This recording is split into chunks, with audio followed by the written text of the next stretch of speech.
প্রধানমন্ত্রী নরেন্দ্র মোদী ১৩০তম মন কি বাত অনুষ্ঠানে আজ জাতীয় ভোটার দিবসে প্রথমবারের ভোটারদের শুভেচ্ছা জানান।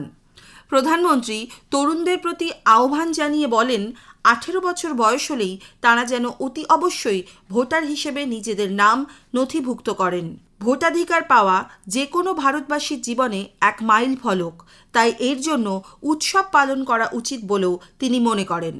मतदाता दिवस पर मैं अपने युवा साथियों से फिर आग्रह करूंगा कि वे 18 साल का होने पर वोटर के रूप में खुद को जरूर रजिस्टर करें। संविधान ने हर नागरिक से जिस कर्तव्य भावना के पालन की अपेक्षा रखी है, इससे वो अपेक्षा भी पूरी होगी और भारत का लोकतंत्र भी मजबूत होगा।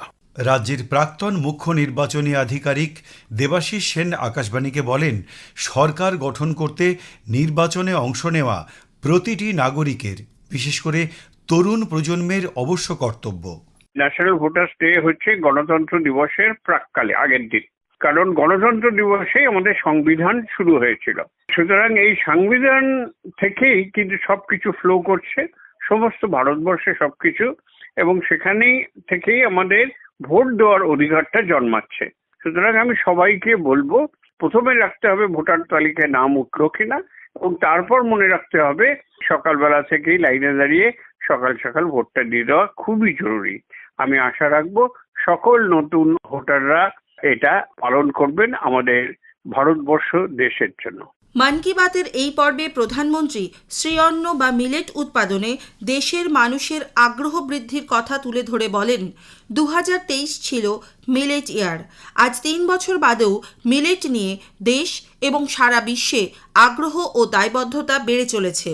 অনেক জায়গায় মন্দিরে প্রসাদ হিসেবে শুধুমাত্র শ্রীঅন্নেরই ব্যবহার হচ্ছে বলেও তিনি উল্লেখ করেন। साथियों, मिलेट्स श्री अन्न से अन्नदाताओं की कमाई बढ़ने के साथ ही लोगों की हेल्थ में भी सुधार की गारंटी बनता जा रहा है। मिलेट्स पोषण से भरपूर होते हैं, सुपर फूड होते हैं। हमारे देश में सर्दियों का मौसम तो खान पान के लिए बहुत ही अच्छा माना जाता है। ऐसे में इन दिनों हमें श्री अन्न का सेवन जरूर करना चाहिए। আজ প্রধানমন্ত্রীর মন কি বাত অনুষ্ঠানে দেশবাসীর খাদ্যাভ্যাসে মিলেটের উল্লেখের প্রশংসা করে পশ্চিমবঙ্গ খেড়িয়া সবর কল্যাণ সমিতির কর্ণধার প্রশান্ত রক্ষিত আকাশবাণীকে বলেন, এ রাজ্যের পুরুলিয়াতেও মিলেটের চাষ শুরু হয়েছে। স্থানীয়রা এ বিষয়ে যথেষ্ট উৎসাহী। মিলেট চাষ নিয়ে সর্বভারতীয় ক্ষেত্রে একটা বিশাল আন্দোলন শুরু হয়েছে। আমাদের পুরুলিয়ার খেড়িয়া সবররাও এই জোয়ার, বাজরা, জোনার, যে সমস্ত তৃণর ধানগুলো আছে সেগুলো নিয়ে জীবন সংগ্রামে বেঁচে থাকতো। বর্তমান সরকারের যে প্রচার এবং প্রসার করছে সেই জন্য আমরা অভিনন্দন জানাই। বিগত 3 বছর ধরে পুরুলিয়ার খেড়িয়া সবররা বান্দোয়ান, মানবাজার 1, মানবাজার 2, পুঞ্চা ব্লকে মিলেট চাষ করছে। বিশেষ করে জোয়ার, বাজরা এবং জোনারটা। অন্যান্য মিলেটসের বীজ আমাদের জেলা থেকে হারিয়ে গেছে। আমরা যেগুলো অন্য দক্ষিণ ভারত থেকে এবং মহীশূর থেকে নিয়ে এসেছি সেই বীজগুলো আমরা দিয়েছি, এবং আমরা এই মিলেটসের বীজ ব্যাংক তৈরি করছি যাতে পরবর্তীকালে আরো বেশি মানুষকে মিলেট চাষে আগ্রহী করা যায়। মিলেটসের সুবিধা হয়েছে, মিলেটসটাকে আমরা আমাদের এখানে ঘাটা বলে, ঘাটা করে খাওয়া যায় যাতে শক্তি বাড়ে, এবং সারবিহীন চাষ, এতে রাসায়নিক সার লাগে না। সবরা ঘরে ঘরে করছে, এবং আরো বীজ পেলে আমরা আরো বেশি পরিমাণে লোকেরা করতো। মিলেটস থেকে আমরা বাজারে দেখতে পাচ্ছি মিলেটসের বিস্কুট তৈরি হচ্ছে, মিলেটসের নানা ধরনের ডাস্ট তৈরি করে প্যাকেটজাত করা হচ্ছে, এবং এটা দেখে ভালো হয়েছে যে মিলেটসের বাজার আছে। তাই আমরাও খেড়িয়া সবররা, পুরুলিয়ার খেড়িয়া সবররা, বাঁকুড়ার খেড়িয়া সবররা এই চাষে শুরু করেছি, এবং চাষ আগ্রহ বাড়ছে। ধীরে ধীরে দেখা যাবে যে গোটা জেলাতেই মিলেট চাষ একটা বড় আকার ধরবে। এই জন্য আমরা প্রধানমন্ত্রীকে ধন্যবাদ জানাই যে যিনি সারা দেশব্যাপী এই চাষের একটা আওয়াজ তুলেছেন মিলেট নিয়ে, সেই জন্য তাকে অভিনন্দন এবং ধন্যবাদ জানাই। প্রধানমন্ত্রী বলেন, এদেশের ভজন এবং কীর্তন বহু যুগ ধরে আমাদের সংস্কৃতির প্রাণস্বরূপ। আজকের যুবশক্তি ভক্তিকে নিজেদের অনুভূতি এবং জীবনধারায় সম্মিলিত করার ফলে দেশে এক নতুন সংস্কৃতি গড়ে উঠেছে। पूरी तन्मयता के साथ, पूरी लगन के साथ पूरे लय के साथ भजन की गूंज, इस चलन को आज भजन क्लबिंग कहा जा रहा है और यह खास तौर पर जैन जी के बीच तेजी से लोकप्रिय हो रहा है। यह देखकर अच्छा लगता है। ভারতীয় দর্শন বহন করছে ভক্তিবাদের ঐতিহ্য, প্রজন্মের পর প্রজন্ম ধরে সঞ্চারিত হতে তা বাধ্য বলে মনে করেন আন্তর্জাতিক খ্যাতিসম্পন্ন শিল্পী পূর্ণদাস বাউল। আমাদের মাননীয় প্রধানমন্ত্রী যশস্বী প্রধানমন্ত্রী তার নাম নিয়েছেন, তার জন্য আমরা খুব আনন্দিত, খুশি। আর বাউল কিন্তু শুধু গান না, বাউল হচ্ছে একটা দর্শন। তো সেই দর্শনটা সুরের মাধ্যমে মানুষের কাছে পৌঁছানো হয়। আমাদের প্রথম যে দর্শনের হচ্ছে মানুষ প্রেম, মানে মনের মানুষ। আপনার যদি নিজের থেকে ভিতর থেকে কিছু জিনিস বেরোয় অরিজিনাল, সেটার তো একটা মাহাত্ম্য আছেই অবশ্য। এবং তার জন্যই আজকালকার দিনে বাচ্চারা জেনারেশন বাউলের মধ্যে ঢুকে। আমাদের সনাতনী ধর্মে যেটা আছে, আকৃষ্ট হতে হবেই।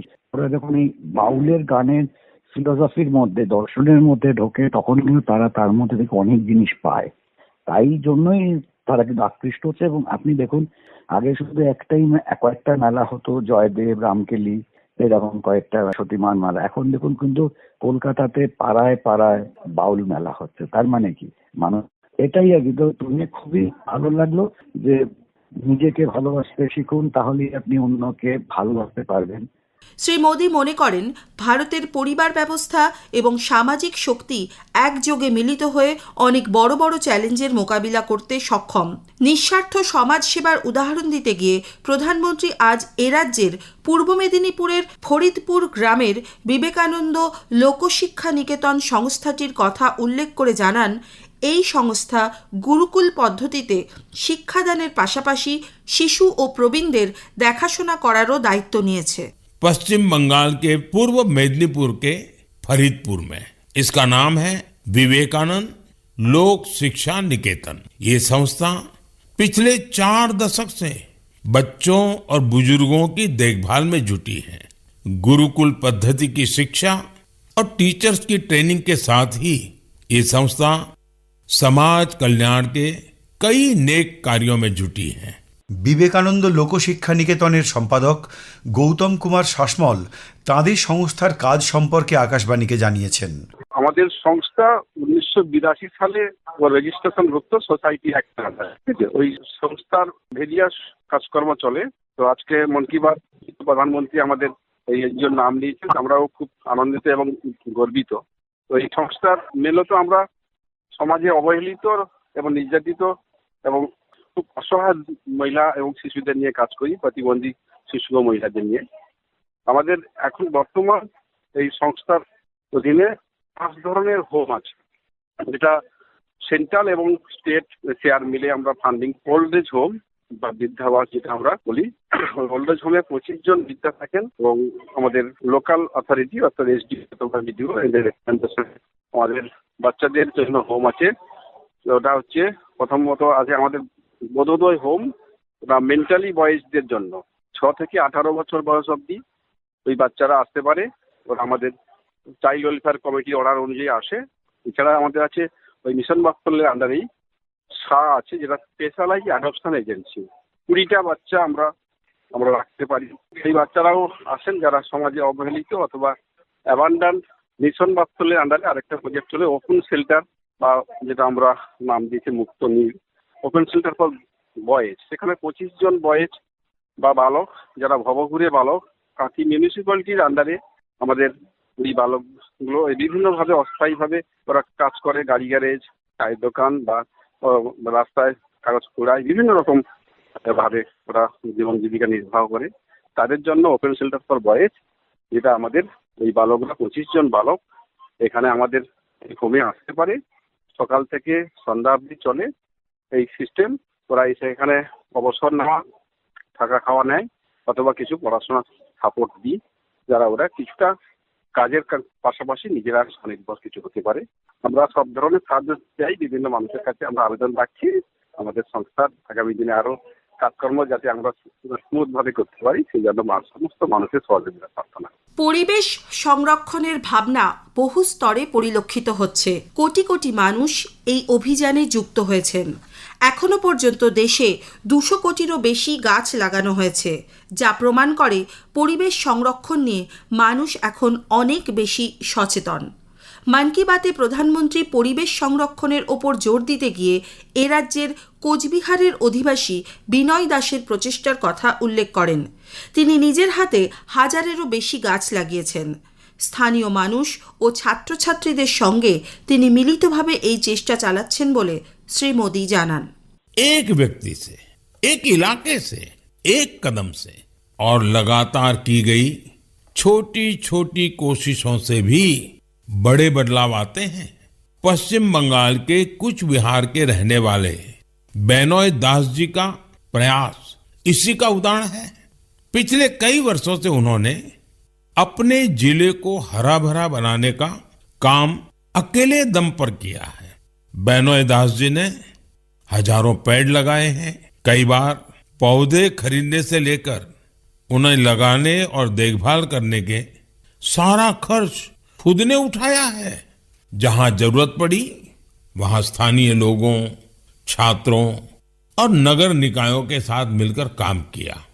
उनके प्रयासों से सड़कों के किनारे हरियाली और बढ़ गई है। কোচবিহার থেকে বিনয় দাস আকাশবাণীকে জানান, সারা পৃথিবীতে গাছের সংখ্যা দিন দিন কমছে। তাঁর এই উদ্যোগ নতুন প্রজন্মকে গাছ লাগাতে উৎসাহিত করবে বলে তিনি মনে করেন। বিষয়টা কি, আমি ব্যক্তিগত জীবনে একবার মধ্যপ্রদেশের রেওয়াতে পোস্টিং হয়েছিল আমার। তো আমি আর্কোলজিক্যাল সার্ভেন্টে চাকরি করি। সেখানে গিয়ে দেখি একটা শহরে প্রচুর ফলের গাছ। তো তখন আমি মনে মনে ভাবি আমার বাংলায় কেন ফলের গাছ নেই, শুধু শাল, সেগুন, সিঁড়ির গাছ লাগানো। তখন মনে মনে সংকল্প নিয়ে আমি যখন পশ্চিমবঙ্গে ট্রান্সফার হয়েছিল আমি ফলের গাছ লাগানো শুরু করি। 2010 সাল থেকে প্রথমে একা একা আমি বিভিন্ন ফলের গাছ লাগানো শুরু করি আমার গলি মহল্লায়। তারপরে ধীরে ধীরে আমার পাড়ায় এবং আমার শহরে এবং পুরো ডিস্ট্রিক্ট ধরে আমি সমস্ত জায়গায় বৃক্ষরোপণ করি। কুচবিহার একসময় 85% জঙ্গল ছিল কুচবিহার মহারাজার আমলে, তবে এখন মাত্র 2% বনভূমি। এত কম, সেই বনভূমিকে বিস্তার করা যায়। একটা সভ্যতাকে টিকে থাকার জন্য 33% বনভূমি প্রয়োজন, এটা অনেক কম। এই পর্যন্ত আমি 5টা ফরেস্ট বানিয়েছি, যে ফরেস্টে প্রায় 14,000-এর উপরে গাছ কাউন্টেবল, এবং আরো বিচ সিটি এত গাছ লাগানো ছিল আনকাউন্টেবল, ছিল গোনা যায় না, অনেক গাছ। এরকম ভাবে আমরা প্রচেষ্টা চালাচ্ছি যে ফরেস্টকে বনভূমি বৃদ্ধি করা যায়। প্রতিটা মানুষের উচিত যে সভ্যতাকে টিকিয়ে থাকার জন্য 33% বনভূমিকে কিভাবে বৃদ্ধি করে তার প্রচেষ্টা করা। 26শে জানুয়ারি সাধারণতন্ত্র দিবসের প্রাক্কালে প্রধানমন্ত্রী নরেন্দ্র মোদী আজ তাঁর মন কি বাত অনুষ্ঠানে দেশবাসীকে শুভেচ্ছা ও অভিনন্দন জানিয়ে সংবিধান নির্মাতাদের প্রতি তাঁর শ্রদ্ধা জ্ঞাপন করেন। कल 26 जनवरी को हम सभी गणतंत्र दिवस का पर्व मनाएंगे। इसी दिन हमारा संविधान लागू हुआ था। 26 जनवरी का ये दिन हमें अपने संविधान निर्माताओं को नमन करने का अवसर देता है। कल के गणतंत्र दिवस के लिए आप सभी को मेरी बहुत बहुत शुभकामनाएं।